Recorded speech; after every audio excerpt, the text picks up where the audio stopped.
Hello and welcome to Express Sports Podcast. You're listening to Game Time with me, Mihir Vasavda, and we are back after a week's break. Apologies for not being in your feed last week. There were circumstances beyond our control for which we couldn't have an episode last week, but we are here to talk about India-Pakistan on the right day. Because if you listen to this on a Sunday itself, then tonight's the night that India play Pakistan in New York.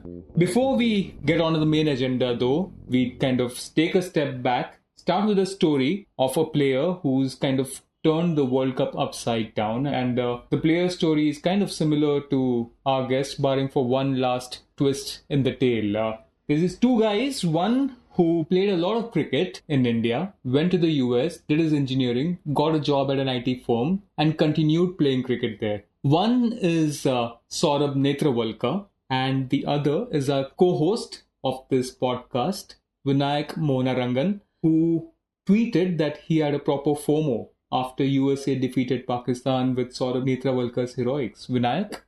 I didn't expect that. Right at the start, but small change. I didn't work for an IT firm, not that fancy. I was in a smaller engineering firm, oil and gas. More hardcore and less fancy job than Oracle as Saurabh. Why let facts get in the way of good story, Vinayak? Way of a good story. Yeah. Let's not go there. Yeah. But that was really funny. The messages of Saurabh putting an out of office status on his Oracle /office chat.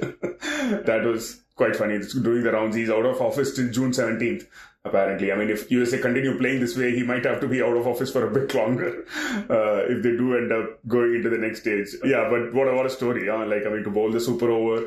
I mean, on the other side, it was Mohammad Amir delivering the super over, one of the big stars of world cricket. And here he was, a guy who played under-19 cricket for India and then got a job in Oracle, went to the US, got an engineering degree. And yeah, today he's the toast of the nation. Great story and great match. I mean, what a match. I mean, we were initially discussing about recording the podcast on a Thursday before the Pakistan-USA match. And then both of us took that call. Let's just wait to see what Pakistan do. Because it's usually a strong call to see what Pakistan do because Pakistan can do strange things. And it turned out to be a great call. Yeah. So what a Pakistan way to start the tournament. Seriously. But of course, we'll be talking about India-Pakistan, but I think we should spend a few minutes talking about the Pakistan-USA match. It wasn't a totally bolt out of the blue, right? USA in the build-up to the World Cup did beat Bangladesh. Canada, I know, is in the cricket country, but they started the World Cup strongly with a win over Canada, although it would have been kind of a weird thing for both countries to be playing the Cricket World Cup, opening a Cricket World Cup in the USA. But Vinayak, it is, like you said, it's absolute nuts the way this thing began, and the impact of this win and all, we don't know what will happen, but at least for the time being, just to put it on record, USA and Pakistan played each other on Thursday night, and Pakistan batted first. They scored 159. USA chasing, they looked dominant for the most part of the innings. Then suddenly, like Vinayak pointed out on our WhatsApp group, Pakistan after the 15th over suddenly start reversing a newish ball rather, and they managed to kind of, put the brakes on USA's attack. Somehow the USA find a way to equal the scores. They finish on 159 as well, forcing a super over. And Mohammad Amir bowled the first one for Pakistan, which kind of helped USA score 17 runs, 18 runs, whatever it was. And a total that Pakistan couldn't score again for bizarre super over batting selections. So in short, USA beat Pakistan, sending Pakistan's social media into an absolute frenzy because a lot of people then started saying, hey, we should support the football team. Why should we talk about the cricketers? And the reaction in the US was similar, where a lot of baseball, basketball folks suddenly noticed cricket. And the biggest question was, does USA even play cricket? Vinayakk here has lived in the US, as we discussed at the start of this episode, and they kind of don't play cricket but also play cricket, right? It's a weird thing. Yeah, just purely going off my experience. So I lived in Texas for 5 years. But it's a very immigrant-heavy sport that's played on the weekends. And there's a lot of Dallas, Houston, Austin, all of these major cities in Texas have heavy Indian population, strong Pakistan population. So it's basically in universities and like corporate leagues and all that over the weekend where you get together, hey, I'm from India, you're from India, so let's play cricket, right? So that's kind of how it gets started. There are different leagues, there are white ball, leather ball leagues, tape ball leagues. It's everywhere. Like Houston, for example, has like wherever there is a ground to play cricket, they play cricket over the weekend. So it's quite popular in that sense. But like we had Sandeep ji write in his preview, it's been very immigrant-driven sport. Like then suddenly, I guess they got the idea that let's make a team out of these people who've come to find a career in the US and let's see where it goes. And yeah, like we touched upon Netravalkar, he's a guy who got a job in Oracle and he's now closing out super overs for the USA. There are a couple more Indian origin cricketers. There is a Alabama-born Indian origin cricketer who played a little bit for India. The captain is from Anand. He played Gujarat cricket. And the other aspect of it is the Barbados, like the Caribbean angle. There are a couple of Barbadians who are in the team as well. So it's a mix of people who are from cricketing backgrounds in the US settled and, they've made in a way, it's like what I guess the American dream is about, right? I mean, you hear the American dream all the time. It's basically like it's a land of opportunities. That's how the cliche goes, right? I mean, you go to the US looking for opportunities and these guys have found a way to step it up on a different path. Like, all the reactions to the tweets from Bleacher Report and ESPN's first, the main account would tell you a story, right? The story is right there, actually, with Bleacher Report and ESPN, the two big media organizations that cover proper American sport where American states play each other and they called it World Series. So they're now following an actual World Cup and they've woken up to that, although the merits of this World Cup and all the benefits of this World Cup will be known only after the US leg of it is over. But also these are all serious cricketers, right? I mean, you look at a team like, say, Netherlands, Canada, PNG, Uganda. Of course, there are homegrown players, there are immigrants. It's a mix of both in different teams, not say specific to one country. But with the US, I think one thing I found very interesting is the fact that all of these players, Harmeet Singh, Netravalkar, Jones, I don't know exactly about Jones's background, but the others, especially those who have gone from India, partially also was the reason that they weren't good enough to make the Indian team, but they were still good cricketers. And I think that's what showed in the three matches, the Bangladesh, Canada and the Pakistan game. And suddenly, I mean, when India and USA play each other later this week, what seemed like a walkover might actually not be that, because a few guys might know a trick or two to get the Indian players out or, score against them. Yeah, I mean, certainly. I mean, after yesterday, you're certainly not going to underestimate USA in the rest of the tournament. For them, though, the biggest match would be against Ireland. If based on current form, if Pakistan do end up losing against India and suffer 2 defeats to start the tournament, and USA defeat Ireland and make it 3 wins, it's, one of the greatest stories in T20 World Cup history. I just want to add to what you said, right? It's a great point. Like the different stories, different countries that we've covered quite a bit about Uganda and Oman's captain, Akib Ilyas, and all that on our website, on our newspaper. Like, I mean, it was about damn time that ICC realized that a World Cup has to be a World Cup, right? The first time it's a 20-team tournament and you're seeing what it can do, right? You see USA pushing Pakistan. You see, India might not have been a tough match, but before the match, there was a sense of trepidation. What could these Irish bowlers do on that New York wicket, which we might touch upon later? All this narrative, you've seen these so-called smaller teams. Oman had Australia on the ropes for 14 overs of their 20 overs. And suddenly a drop catch changed the match. I mean, it's crazy what a little bit of opportunity and exposure can do. And the ICC has been reluctant to do this for so long. It's taken 2024 for a World Cup to have 20 teams. It's ridiculous, right? I mean, on the other hand, we have FIFA trying to push the World Cups to about 100 teams in the next decade or so. It's going the other way. It's ridiculous that keep restricting these opportunities and exposure at the biggest stage to the Women's World Cup is going to be 10 teams later this year. Right? I mean, it's 2 months from now. It's just absolutely ridiculous how ICC treats its World Cup, because it's a cash cow. You want the big teams to play more. You want all these things to happen where, India gets prime time slots and all that. And the big teams, England, Australia, are well taken care of. No one loses early, exits early. But the World Cup is not about that. The World Cup is always about, what these teams can do on the big stage. And finally, thankfully, 20 is still an okay number, but we've gotten here after how many ever long it took. So the USA story is part of that whole bigger picture of having more teams at the bigger stage.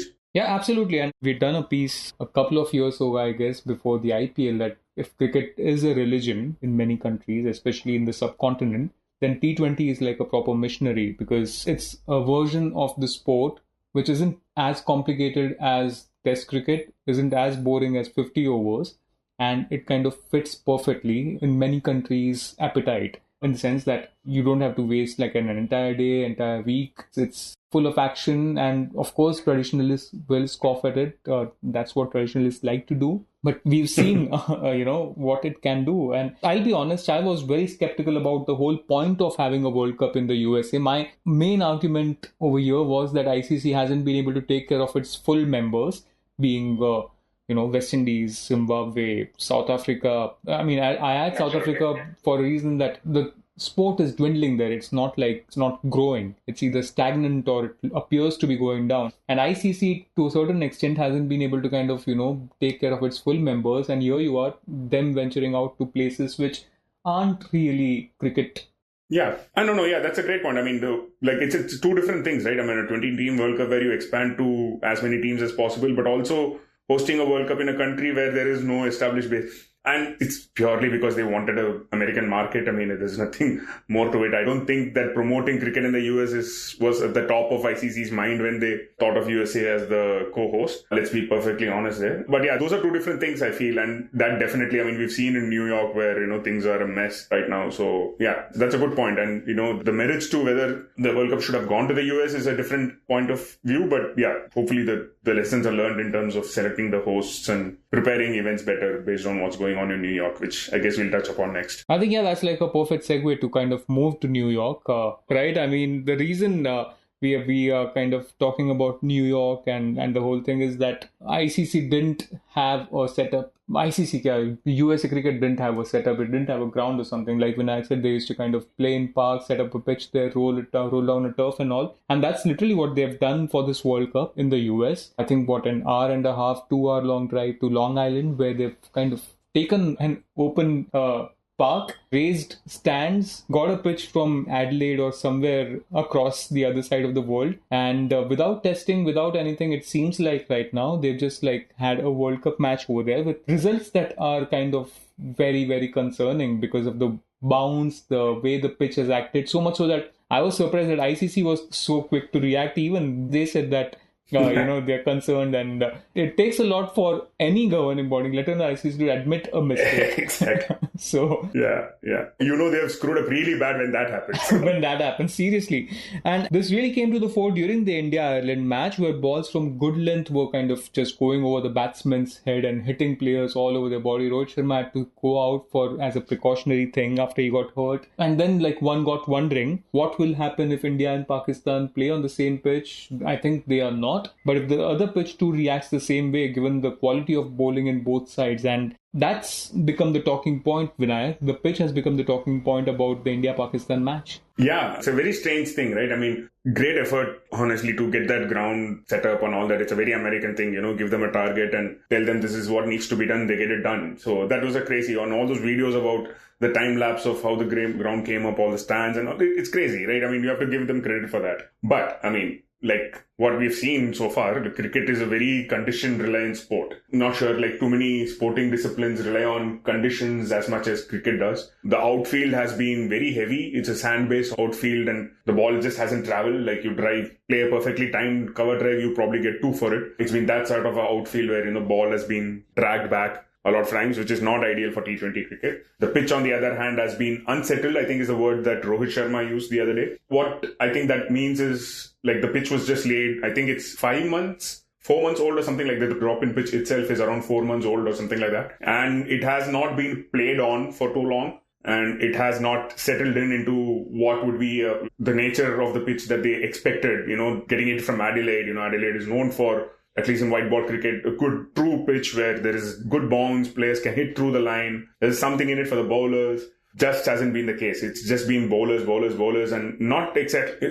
We spoke a little bit about in our IPL broadcast where, we spoke about all the 6s and 4s and the 270 scores getting a bit nauseating. But this is not the solution, right? I mean, you don't want this. This is dangerous, causing danger, like you mentioned, people getting hit on the elbow from a good length, on the shoulder, Rohit Sharma getting it, Andrik Norkia bowling 150 kph on this pitch and the ball going over Quinton de Kock's head. It's just, that's not what you want to see. So yeah, I mean, the ICC have said we have great groundsmen working on this and we'll be able to produce a better pitch for India-Pakistan. How they're going to do that in 3 days, I don't know. So yeah, that's, I mean, from a contest that was, the build-up or what was, when they announced that India versus Pakistan was going to happen in New York, everyone was like, hey, there's a novelty factor to this, let's see how it goes. It could be fun. Now there is a little bit of sobering preview around this match. And I mean, Pakistan have made it a little more entertaining and exciting with their performance. But other than that, there is a little bit of a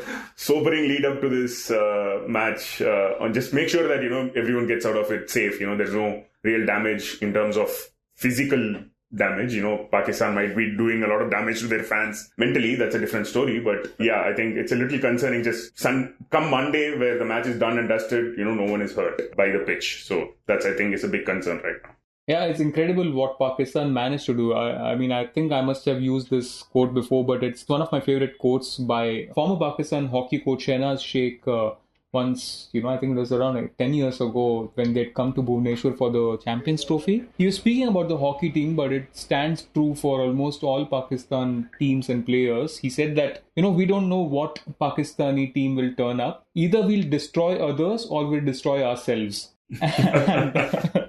I think that's one big star mark that also accompanies the Pakistan cricketing because, I mean, of course, we now are hearing about the divisions in the Pakistan team and it's kind of split into two camps. There are question marks over team selections and, Mohammad Amir and Moin Khan's son and all those things. It remains a good team on paper, Vinayakk, but I don't know. I mean, Babar looked in great form against USA. Shadab also kind of had a good innings. Mohammad Amir bowled beautifully in the initial parts, but just I don't know what it is as a team that they couldn't get it over the line.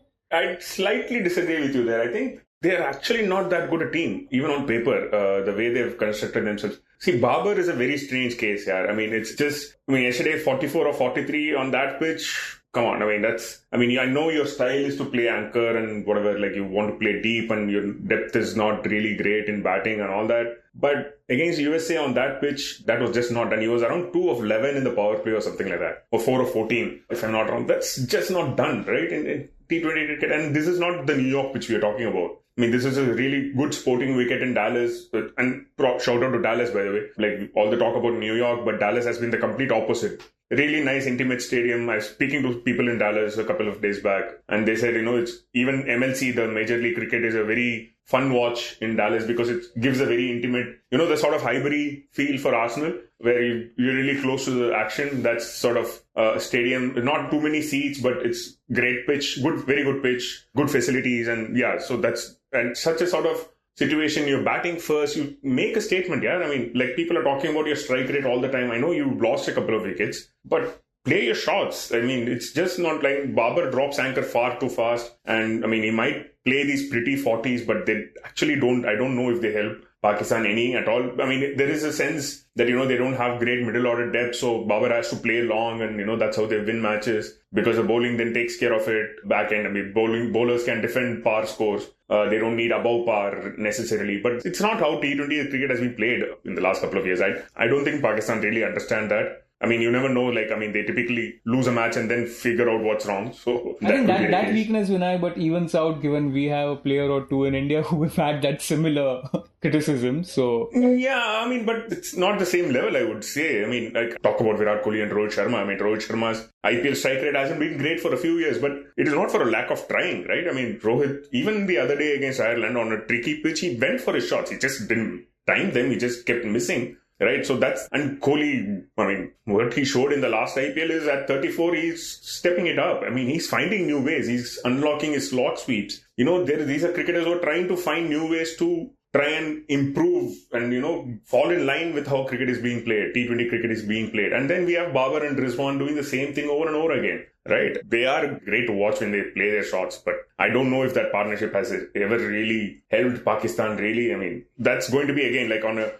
tricky New York pitch, whether that sort of evens the battle out where, maybe a Babar type innings is what actually is needed, to take the team to 140, which might be a winning score. You never know, right? So that's where I think the battle gets a little bit more even when a pitch has so much uncertainty around it. It takes the sort of bowling quality out of the equation. batters can just hang in there and, get to a decent score. Maybe both the bowling units are strong. You could end up being a close match even. But yeah, I think the Pakistan-USA match, the one thing that we also need to mention is how USA were actually, like when Nitish Kumar and social media went crazy when Nitish Kumar turned out to be kingmaker in the end. Not the politician Nitish Kumar. Yeah, exactly. All those tweets were quite, funny and numerous. When Nitish Kumar hit that four, he was actually disappointed. They had like a first hug or whatever, but then he looked gutted. But USA should have won that in regulation time. Like, they played better cricket for probably around 70-75% of that match, right? Pakistan didn't really dominate at any point during the second innings. USA were well ahead, and then just suddenly, like we said, the ball started reversing, and then Shaheen and Ayers and Amir bowled really good overs, and then, in the end, then USA still had to play a couple of big shots.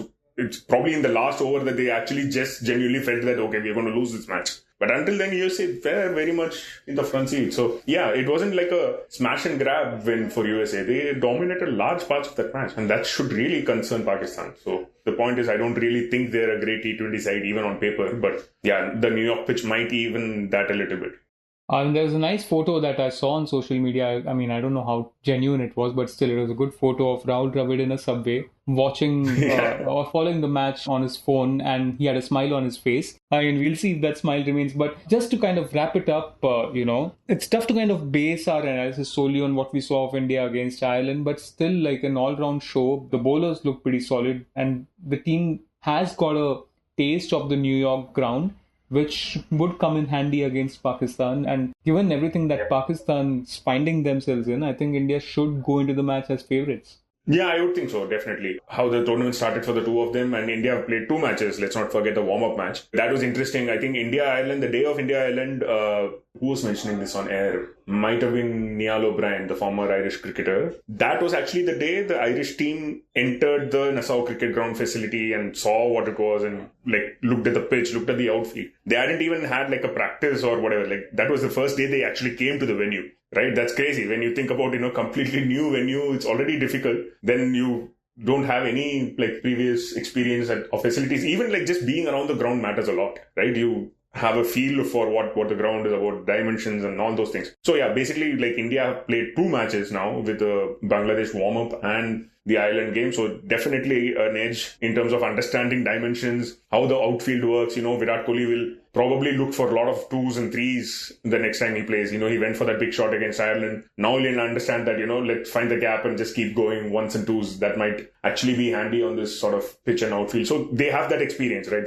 And Pakistan are going to play their first match. So it already doesn't look great for Pakistan, and that sort of tilts the odds a little more on India's side. But the pitch, I think, might still play sort of a leveling field thing here in terms of, making sure that Pakistan bowlers, if they do better than what they did in Dallas, they should be able to trouble the Indian batters. I think India do look like a balanced outfit. There were concerns we had before the tournament, but if the pitches are not the most, if we're not going to see 240, 250, then India do have a really good squad of, batting depth and bowling variety. So, it's going to be interesting again. I just hope we get a decent cricket match where no one gets hurt and we're spared of all the usual rhetoric that goes with the India-Pakistan. Especially after people have paid some $4,000, $5,000, $10,000 for a ticket. And that's another thing. But oh, yeah, man. The tickets have also been crazy, right? Ridiculously. But I think good time to bring in our producer, Shashank Bhargava, I think whose interest in cricket is as good as an American citizen's interest in cricket. Shashank, you must be feeling like one of the home country fans right now following the World Cup, if at all you are. Mihir, when you were talking about this, right? And at one point you said, Vinayakk, America plays cricket, but also it doesn't, right? I thought you were talking about baseball. That's what I thought you were indicating. And then I just started Googling baseball. And turns out a lot of countries play baseball, man. It's not just the US. India plays baseball. India has a team. When you're landing into Delhi, just next time you do, just take a pop out of the window, you'll see a beautiful baseball stadium very close to the airport. Wow. I'm blown away by just the number of countries that play baseball. I thought bas US ही खेलता है यार, and वो time pass है. It's like 100 countries play kabaddi. It's like that. I guess. But I'm very surprised. Palestine has a baseball team. Like there's so many African countries that have baseball teams. I'm like, I really thought it was just the US, and यहाँ पर US के armed forces गए हैं, World War II के बाद, like, Japan or something, or Taiwan and things like that. But yeah, it turns out a lot of people play baseball. It's hugely popular in Japan. Yeah, exactly. East Asia, it's quite big. Japan brought baseball to the Olympics last time when they hosted Tokyo, right? So it's massive in Japan, baseball. So Japan, South Korea. Remember 2014 Asian Games, the final between Japan and South Korea was a huge draw, packed stadium and everything. And why are Indians playing baseball? अभी यार मतलब I think कुछ और career option बचा नहीं रहेगा. Unemployment बढ़ रहा है, सब कुछ हो रहा है, तो might as well try something new is my only explanation right now. Yeah, sure. Why not? Yeah, I mean, see, Vinayakk, I told you, I mean, the only American in our team right now is Shashank. We asked him about cricket and he drifts to baseball. So, clearly not interested. I think that's Shashank's great contribution to this podcast. He's usually the voice of reason over here. आज पता नहीं क्या हो गया Shashank Bhargava. No, I'm looking up pages and Reddit pages and other forums where there are discussions on which is a more boring sport. Is it cricket? Or is it baseball? Or is it golf? Guardian ने भी एक piece किया है, but I would baseball, but yeah, I think it'll be a conversation for another day. Good time to wrap this up, I guess. Thank you, Vinayakk. Thank you, Shashank, for nothing but to make us sit in you know what. But yeah, thanks to all you guys for listening to this week's episode. India vs Pakistan should be good. Hopefully, we'll try to kind of sneak in an episode sometime this week. Let's see. But else, we'll be back with a new episode of Game Time next weekend. Thanks a lot for listening. You were listening to Express Sports by The Indian Express. This week's show was edited and mixed by Suresh Pawar and produced by me, Shashank Bhargava. If you like the show, then do subscribe to us wherever you get your podcasts. You can also recommend the show to someone you think will like it. Share it with a friend or someone in your family. It's the best way for people to get to know about us. You can also tweet us at Express Podcasts and write to us at podcasts@indianexpress.com.